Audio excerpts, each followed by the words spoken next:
Hello and welcome to Made Mother Matriarch with me, Louise. My guest today is Helen Roy, fellow at the Claremont Institute, contributing editor at The American Mind, host of the Girlboss Interrupted podcast, and mother of 3 under 3. We spoke today about the spiritual loss involved in the loss of single-sex spaces, the courage that motherhood demands from women, and in the extended version of the episode, we also spoke about home birthing, boomer culture, and the attractions of astrology. That extended version of the episode is available at louiseperry.substack.com, where you can also find the back catalogue of extended episodes, the bonus episodes I do with my husband, and also the MMM chat community. Enjoy. Many of you will know that Christianity is a subject of fascination for me, and the role of Christianity in shaping the modern world is a theme I return to again and again on the podcast. My view is that we really can't understand the world or ourselves without getting to grips with it, which is why I'm very glad to point you towards a new online course called 321. It's an introduction to Christianity that's imaginative, thoughtful, engaging. It assumes absolutely no prior knowledge.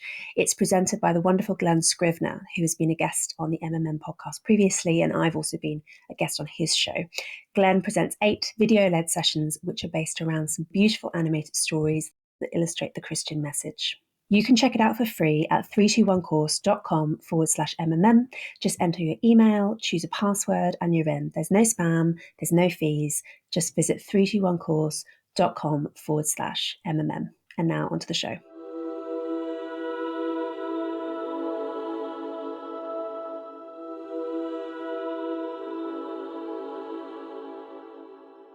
Helen, should we start by talking about there's this phenomenon that I see on TikTok a lot, and I just generally hear from mums of my acquaintance or on social media or whatever, where women will talk about losing their identities when they have kids, or the fear of losing their identities when they have kids.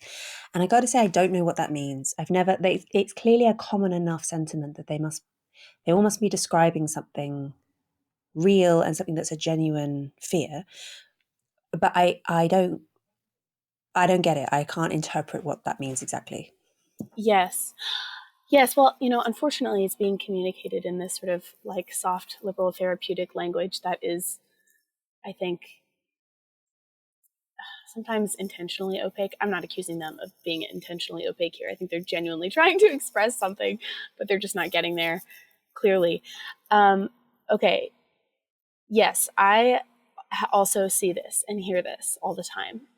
And initially had a similar reaction because when I first had kids, I was like, it almost felt like I was becoming who I am. It was the birth of something deeply familiar. It was the birth of a new identity, but one that I didn't have to reach to achieve. It was like really, truly authentic, and so when people would say like, oh, I feel like I've lost my identity, it didn't resonate either. But, as time goes on in motherhood, I think that there's a tendency for women to really, the devouring mother is kind of, I think, a tendency in all mothers. We want to protect our children. We want to keep them close to us. And that process can be very consuming on its own. So that's one thing. But and I think women can feel overwhelmed by how much they love their children, actually, and stop caring about other things. Do you think that's part of what's going on? That the things that used to be of interest to them are just right. But also, I think that sometimes there's something else going on here too, which is that I think human beings are really built for community. I mean, theologically, we're built for communion with God, and I think that happens in a million different ways, which is part of just the beauty of life, is finding all of these different ways that we kind of can taste divinity, and friendship and community is definitely one of them. And so I think when these women are talking about this, what they're actually talking about is a structural issue in a lot of Anglo cultures, very much in America. I think the car issue and the way that suburbs are set up plays into this. But I think a lot of times when women have children, they may feel this initial, wow, this is amazing type thing. But if they choose to stay home with them, what they're doing is cutting themselves off from the rest of the world. That's built into that choice, just because the way that the world is sort of structured. And so what I think they're saying when they say, I feel like I've lost my identity, is that whereas you were once a single person in the world, having your friendships, interacting with people, fulfilling your basic duties, that in a very profound sense tell you who you are, these relations and the duties that are bound to those relations. I think that is essentially what makes up an identity in a true sense, But anyway, by cutting yourself off from that, you kind of have to, you kind of find yourself in a position where you have to make it up almost. And your children, the role of mother is providing something for that. I mean, you have a whole new set of duties, but, one little person is insufficient, I think. It doesn't, one little person does not necessarily constitute a community. And so I think that is the lack and the loss that a lot of modern women are grieving in their motherhood. I don't think that they're unusually selfish. Maybe they are, who knows? But I do think that they're identifying something real, and that it is loneliness fundamentally. And a more old-fashioned way of phrasing it might be, I've lost my respected social role, Yes. which was as professional. I mean, also, I guess they're saying, I've lost my maiden role. And the maiden role was the one I knew how to play. And I mean, we know how to be a high-status maiden, right? You basically be hot and consume cool things. That's basically your route to being a great maiden. Whereas the mother and the matriarch role are very difficult and obscure in contemporary culture. Oh, so true. Yes. Yeah. Yes, I think that is what they're describing. But then it's so interesting actually when you go on like mum TikTok, which I know you are also an aficionado of. And I actually find really interesting because it's kind of like TikTok is so different from Twitter, because Twitter is full of like weird nerds. I mean, obviously, it takes one to know one, right? But whereas TikTok is full of normal people, and it's like plugging into the normie unconscious, and what comes up so often in TikTok videos about women making videos about their babies. They shouldn't be showing their kids' faces. Obviously, they do all the time. But anyway, they adore their babies. They also feel really lonely, and they struggle with things like body image. But basically, this maiden to mother transition is clearly really hard for women, and you see this if you see this on social media. You see this in anecdotes among friends. Like it's a really painful transition for the normie woman on the street. Clearly, yeah, absolutely. Yeah, and I think that there's a reality to this that is perennial, that I think it would be hard in any moment of time. I think aging is, there's something about it for women that is a little bit astounding, because men do treat you differently when they don't want to have sex with you. And that's just true. I mean, it's rather unfortunate, and they shouldn't, but they do.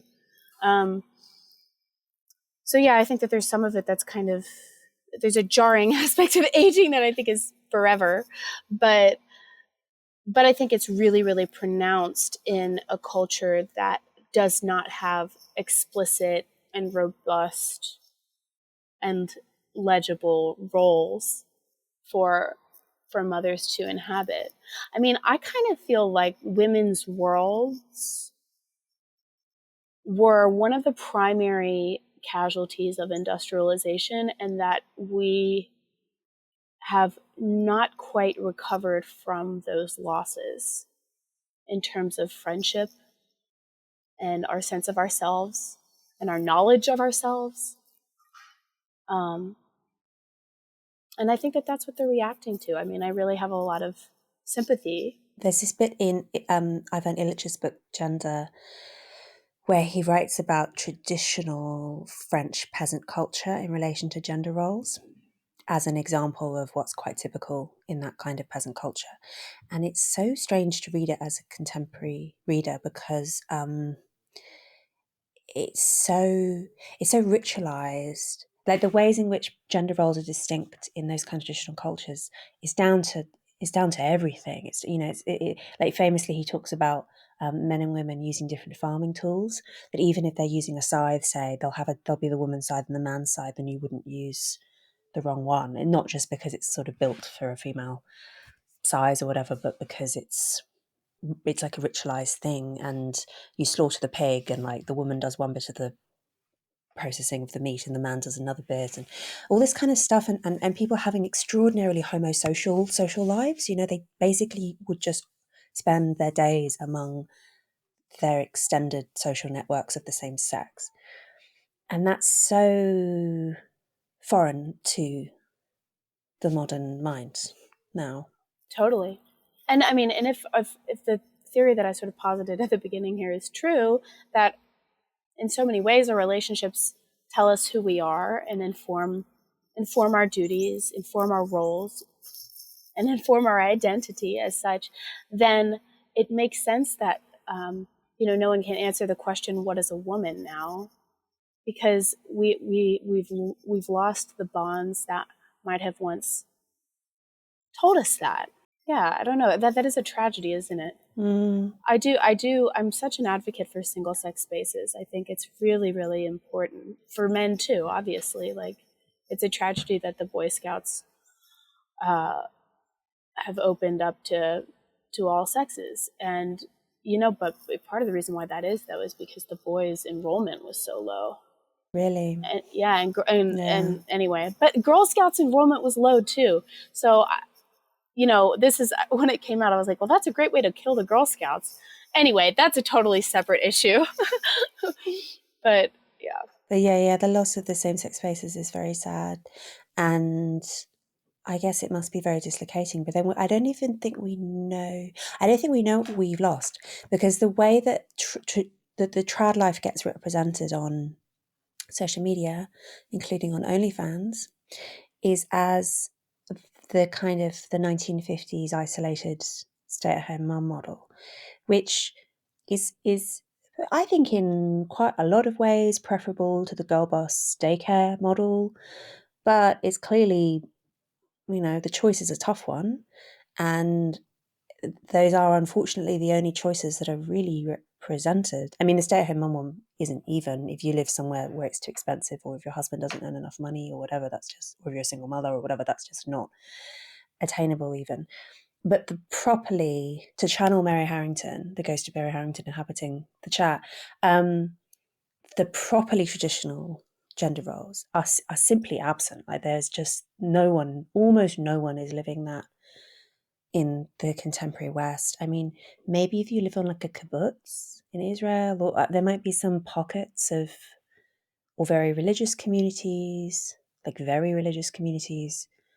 But yeah, basically that's just unavailable, and that's how almost all of our ancestors lived. So I think, I don't know, I think it's probably fair to infer that there's some sort of psychological piece missing there.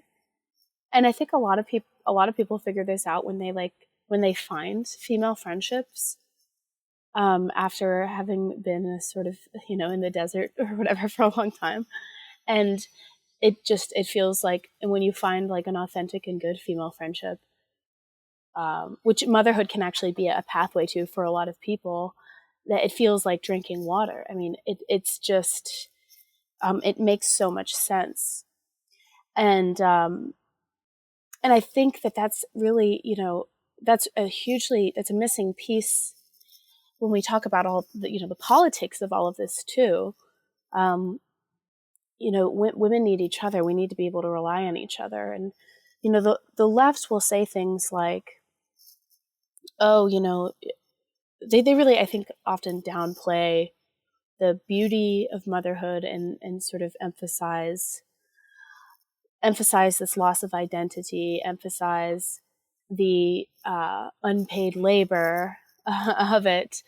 And then oftentimes the right, or people who are ostensibly pronatalist, will kind of respond to that by, implicitly accepting that framework and just saying, well, yes, and that's just what mothers do, and you just have to learn to love that.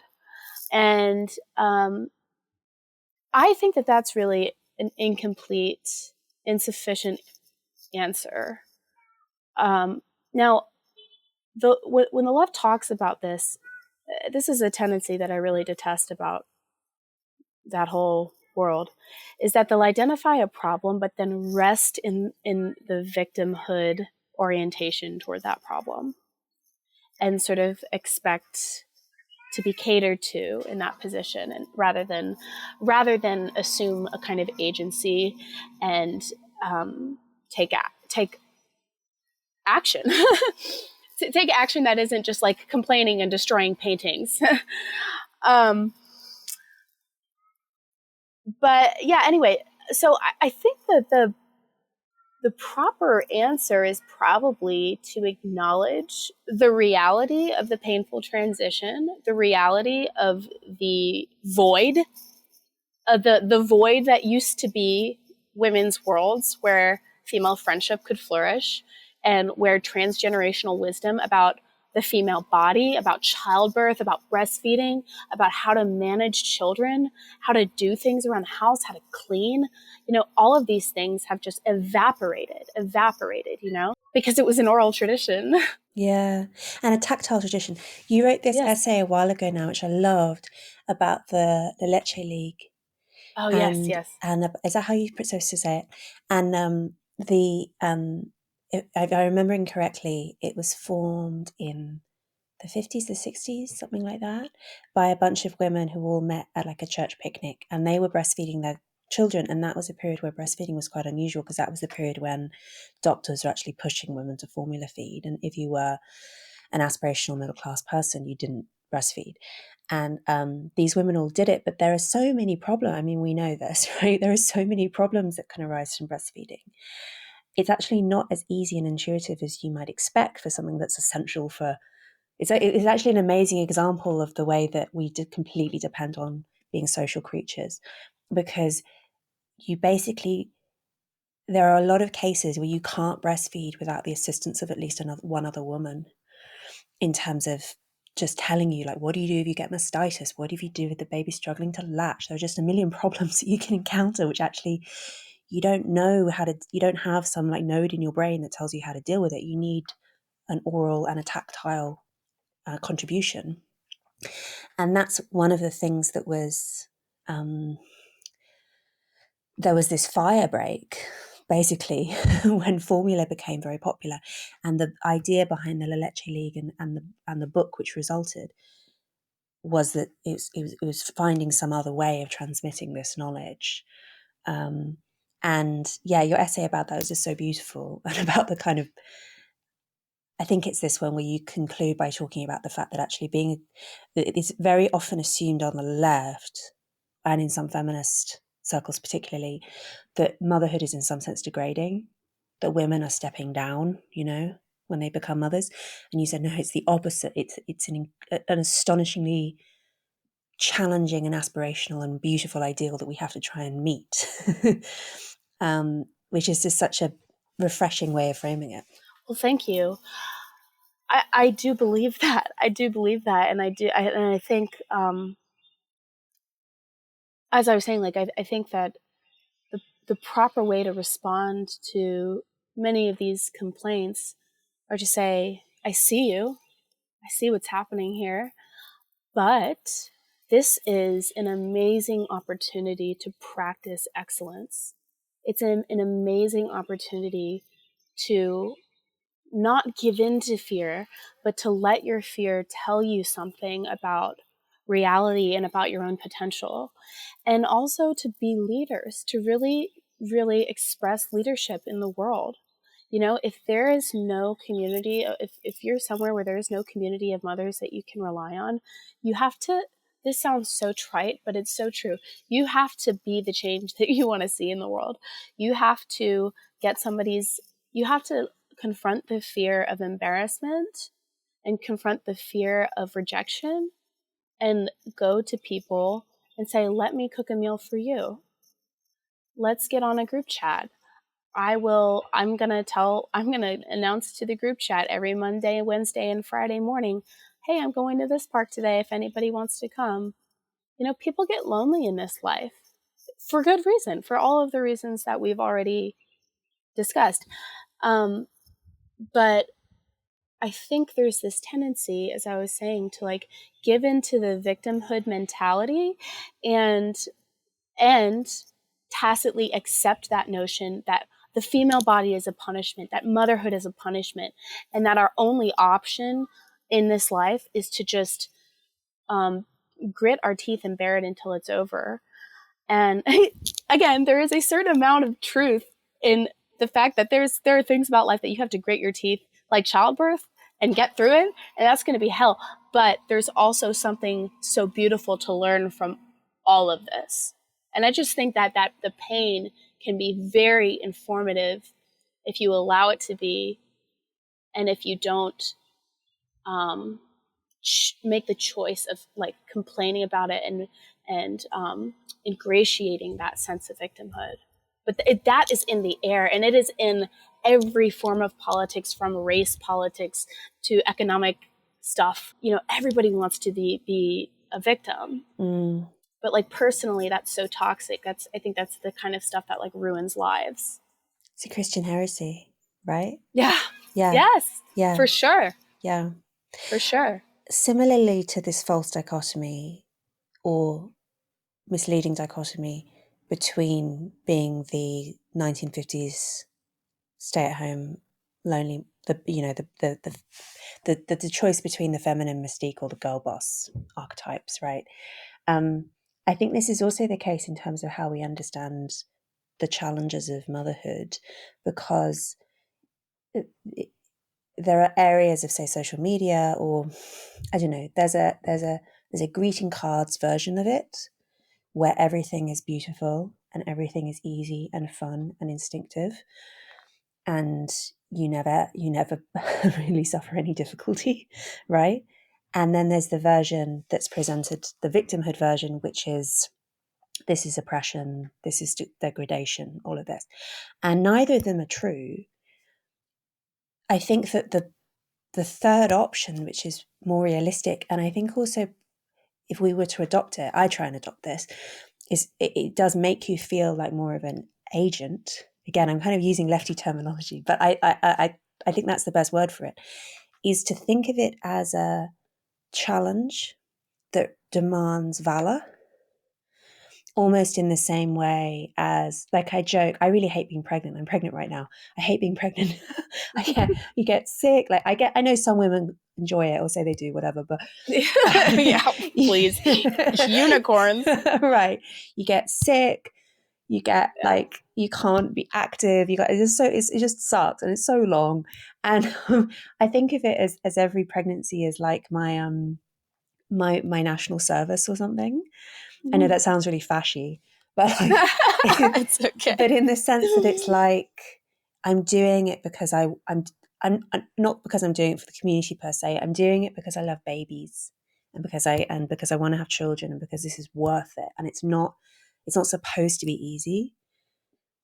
It's difficult, and that's one of the things that makes it impressive and it really is it's the counterpart to male physical courage and virtue.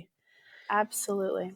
And we actually encounter more physical, because men don't really go to war, not like most of them don't now, right? So women are actually kind of forced to demonstrate this courage more often than men are in the modern world. And I think that we should be thinking of it in those terms, not as this kind of oppression or theme park options. It's neither. It demands valor.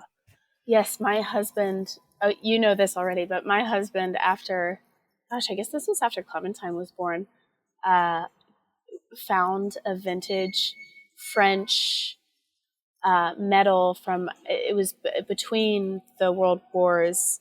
They were trying to do something to get their birth rate up because it had just been so horrible and abysmal and so many people had died. And so they would offer medals to mothers who were having children. It was like their motherhood medals. And he found one, like a vintage medal, after I gave birth to my second. And it was a very fun push present. And but I agree completely. I think it has to be recognized as honorable, really. I like to think of it along that vein. I like to think of it in terms of an athletic pursuit. I was an athlete in my younger years, middle school, high school, and that way of thinking really formed my mind for the better. I wrote a piece about this recently called Olympic Motherhood, just about how it really, I think, behooves us to regard the task in front of us as a challenge worth accepting and worth pushing yourself to get better at every day. As like a Sisyphean task that has its moments of glory and also its moments of like blood and guts and tears and sweat. But it's the practice. Herculean, I'd say. Yeah, there you go. That's much better. Yes. And that just, it helps me think about that. And honestly, like to get really practical about it, it's why I care so much about my athletic training, which I do every day. I'm like, I'm pretty intense about holding myself accountable in that way because I'm training my brain to think like an athlete as a mother. So I want to be resilient. I want to be resilient in every possible way.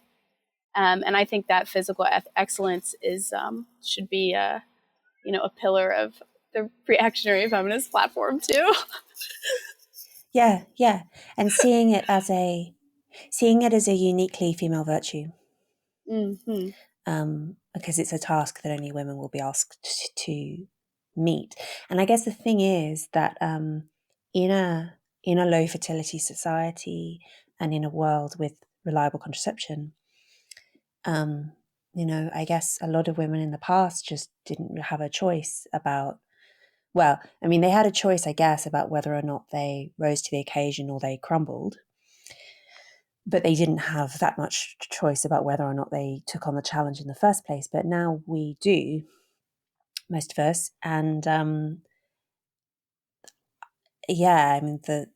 think that the only way of, I think by far the best way of thinking about it is that I'm taking on a physical challenge which contains some peril. That's the other thing, but will necessarily contain pain at some point along the way, because there's no, even if you have a planned C-section, there's no way of avoiding some pain.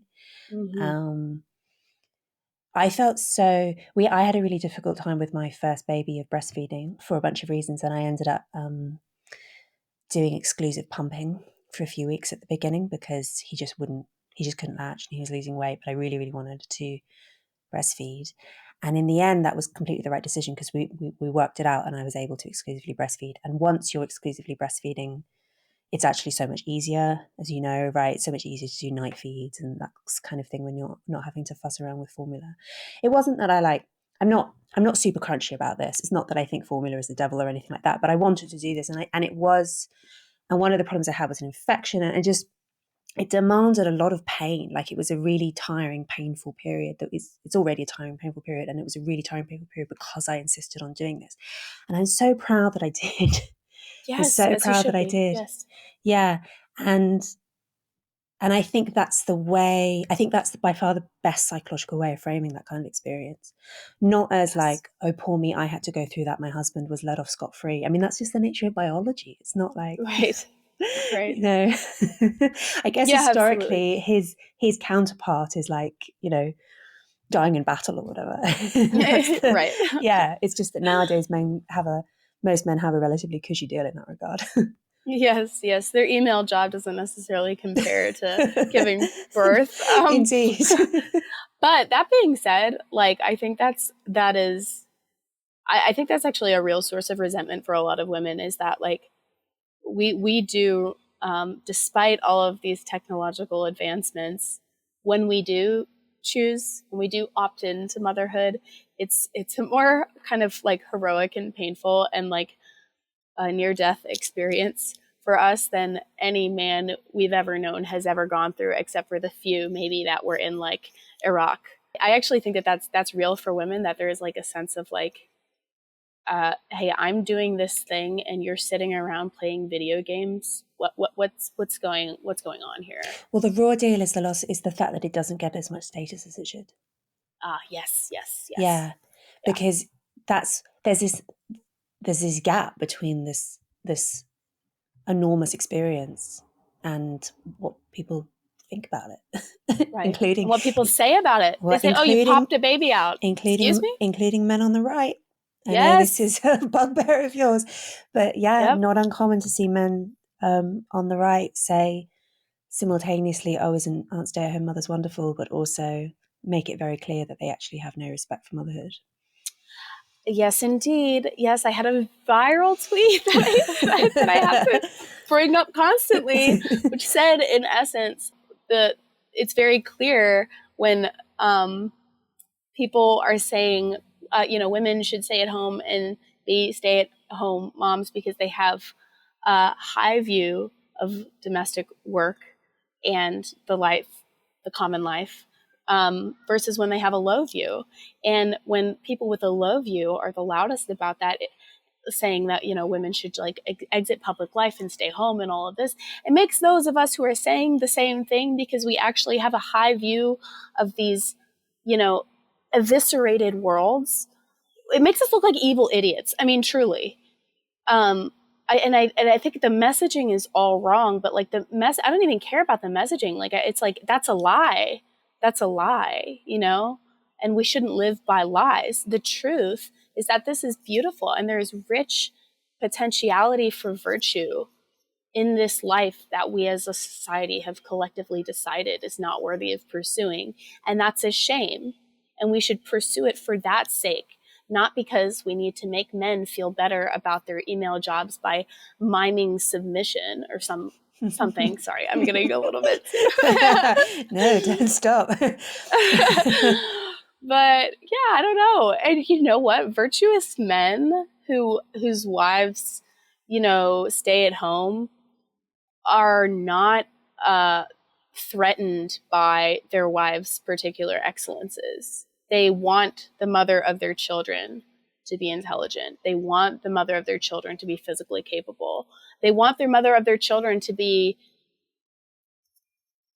a self-possessed person, like just like virtuous men want Kate Middleton, okay? Yes. Sorry, I do mean the Princess of Wales. I don't mean to be too casual here. And but so I don't know.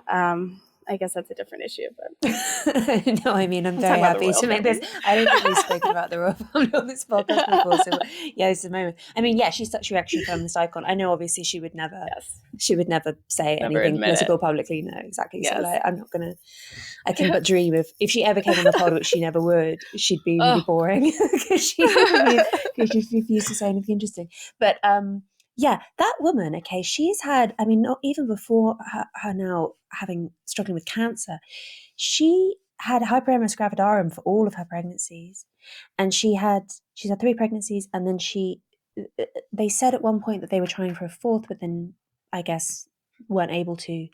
Yeah, the courage that it takes to have hyperemesis for your first pregnancy the whole way through and be hospitalized for it, and then to do it again and do it again and try and do it again.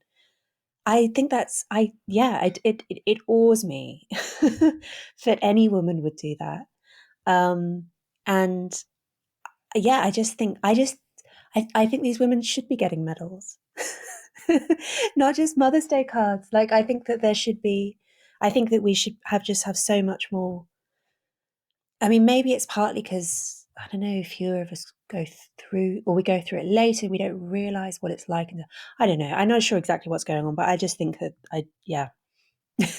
Yeah, I mean, I think it would actually cure a lot of the problem if there was some sense of honor and dignity in the role as a mother. I think people would run toward it. I mean, you could even say like teachers historically. I mean, it's kind of changing now, but teachers historically have been like a high status in the community role with low pay. There are many examples of this now where like you can compensate for low pay with high status, but the current like conception of motherhood is no pay and low status. And I mean, this is it kind of does vary in different communities too. I mean, there are certain like trad hyper conservative communities that are a little bit weird about motherhood and sort of don't they look very much look down on women who struggle with fertility, and I do not endorse that. I think that's kind of disgusting and reflects actually ironically like part of the same like industrialized like production oriented attitude toward people as machines, as like the liberals that they kind of claim to hate. But once again, separate issue. Yeah, I mean, there are a lot of professions which are mostly now dominated by libs, which are high prestige, low pay. And they are a very clear demonstration of the fact that, man cannot live on bread alone. Like, people care about status, people care about this stuff. It can be very motivating to be held in high regard, even if the other forms of compensation are meager. And yeah, motherhood doesn't get it. And I don't know if that was a kind of inevitable consequence of the second wave. That if you're going to agitate for women to get admission to traditionally masculine spheres, you sort of can't help but undermine the traditionally feminine ones. I don't know. Or if it's some kind of material change that's led to this. Or maybe, I don't know, we're starry-eyed and think that maybe mothers have always felt this way, always felt undervalued, even in more traditional societies. Yeah, I mean, I think that there's probably truth in all of the above. Um, I mean, this is why I do have such respect for many, not all, of the first waivers, because they did recognize, I think industrialization and the way that society changed and moved men out of their homes into these cities that became dens of vice. I think a lot of the first waivers valiantly recognized the way that hurt mothers and wives, and called men to remember the ladies. And that was beautiful and good and important. And I maybe men need to be reminded of that sometimes. But I'm sure there are things that we should be reminded of too, ways that we can better love and respect our husbands. Yeah, I mean, that's the kind of, yeah, there is something of a symmetrical crisis. I think that people feel this, the modern world is great in loads of ways. It really is. It's so nice having basically zero child mortality and running water. And, I appreciate those things enormously, but I think people do feel a sense of psychological distress, maybe low level, consistent psychological stress from basically having this mismatch between their environments and what their brains are expecting. That's not even like the full throttle hunter gatherer lifestyle. I just mean more like more like our modern environments of the last like half century or post industrialization, I suppose, are just so novel historically.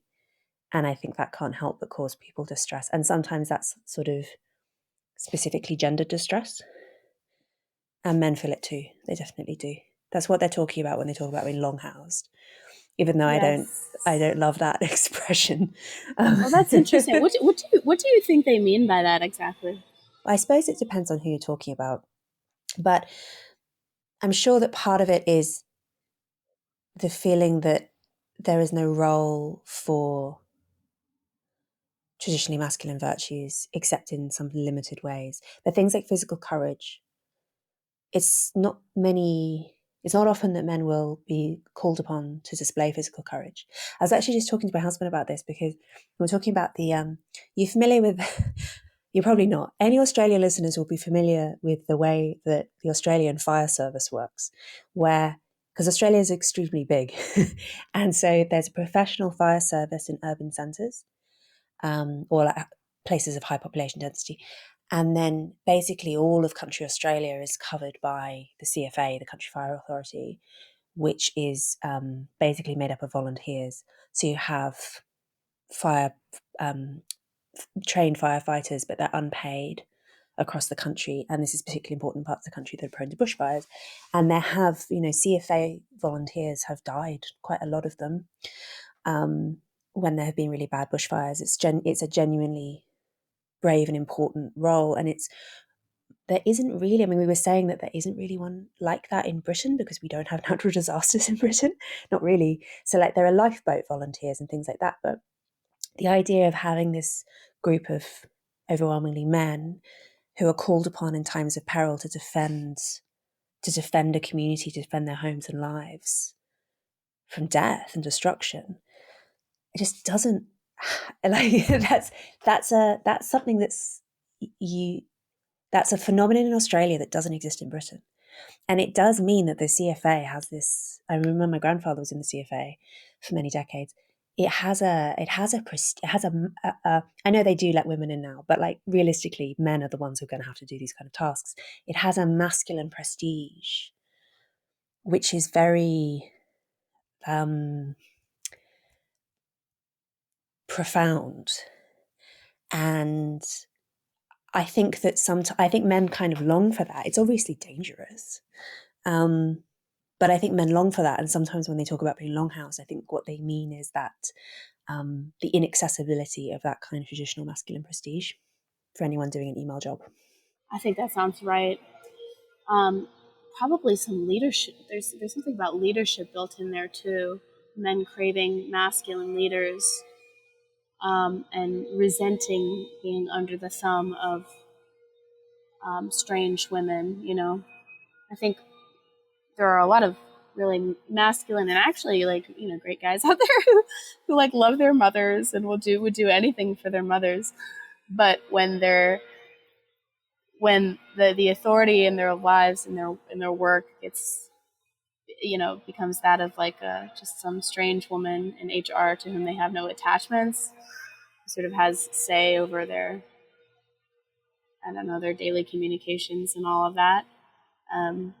I can understand why that would actually make them feel resentful. Yes. Yeah, I think that's what the longhouse is. Like, if I'm being totally charitable, I think it's, the reign of the HR ladies. Yeah. It's an uncharitable read as well. That it's just, there is. it's just a bunch of misogynists. There's obviously a little bit of that. Right, for sure.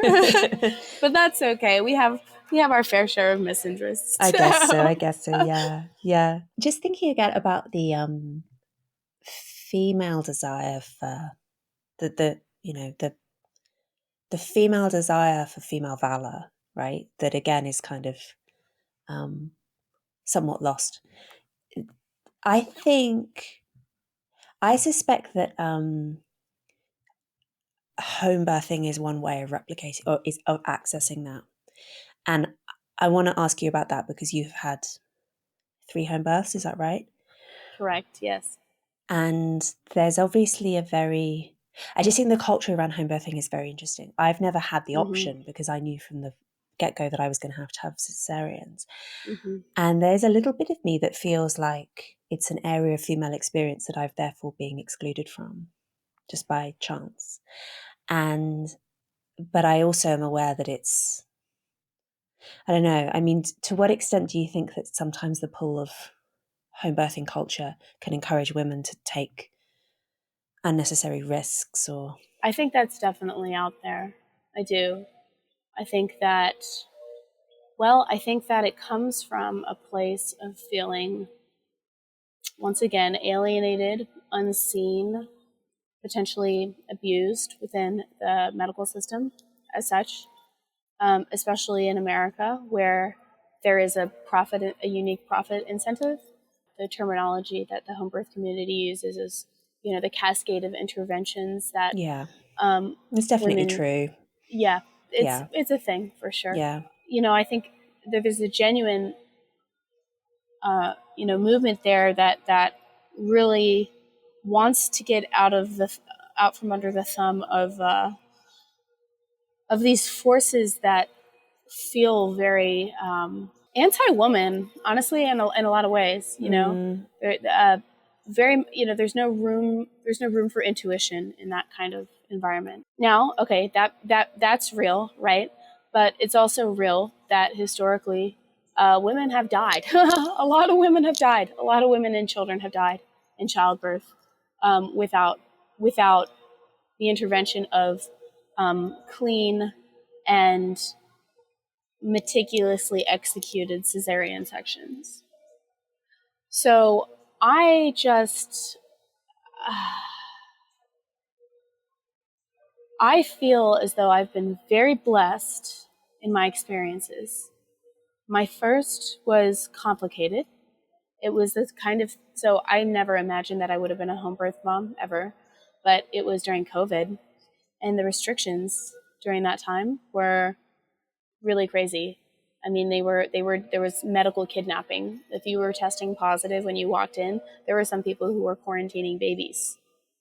And I was horrified by that. I was horrified by the way that they treated me during my prenatal care. I was horrified by the way that they treated my husband. They told me I was going to have to labor alone with a mask on, with no personal support, just strangers in masks. And I'm kind of a sensitive person, and I found the whole thing rather dehumanizing, not just my OB care, but just masks everywhere. And there's something about hiding our faces that was I don't know, just profoundly troubling to me, actually. Anyway, so I found my midwife, and I made my decision to give birth at home based on those factors, really. And when I started to look into the research, I went in with a sort of blind confidence, like, oh, I was made for this, la ti da. And I did partner my midwife care with, I went and got private ultrasounds and things of this nature to make sure I didn't have any previa. And you were quite young, weren't you? Yes, I was 24 when I got pregnant, newly 25 when I gave birth. First of any of my friends. It would in fact be 2 more years before any of my, my college friends started to give birth. So I was very alone, and I was just making the best decisions I could with the information that I felt I had. So anyway, it was, the birth was complicated and difficult. And, my daughter is very healthy, and everything ended up fine, but it was the sort of thing where if I was in the hospital, I would have had a C-section. I'm not sure if I'm repeating myself, but so I did confront some lowercase t trauma that was humbling, and sort of killed that blind confidence.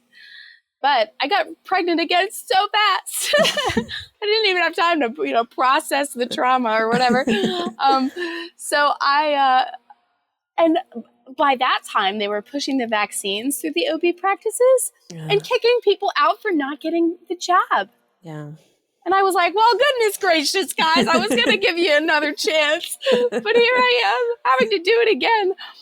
But I'm actually so glad for that, because Clementine came out. It was her name means mercy. She's named for Mary, the Mother of Christ, under the title Virgo Clemens, Virgin Most Merciful. And it was a very merciful birth, very straightforward and uncomplicated. fetal ejection reflex, she came out on call and the water broke as she was coming out, which was crazy for my husband to watch. Like, insane. He was terrified. It was like, anyway, I won't get into too much granular detail there, but that restored my confidence. And then the third time around, George was very straightforward. George is also a Marian name, by the way, that I chose because in medieval England, St. George was known as Our Lady's Knight. But that's, anyway. So yeah, back to the home birth thing.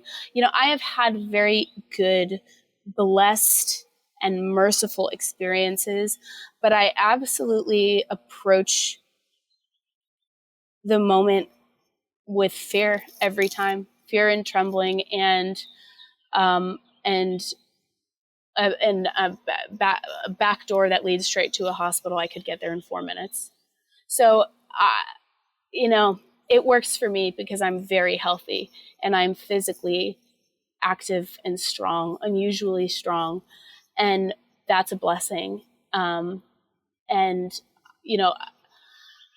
For people who don't have that and who have their own particular challenges, or which are blessings too, I think that everyone has to very prudentially look at themselves in the mirror and make the best decision for their family and for them. And the most important thing, I think, is just to approach it with a sense of surrender. Whether that means you have to surrender to a cesarean section because that is what's going to keep you and your baby alive. That is your horizontal crucifixion, and that's your opportunity to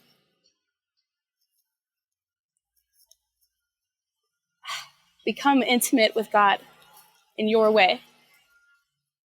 The episode is not over.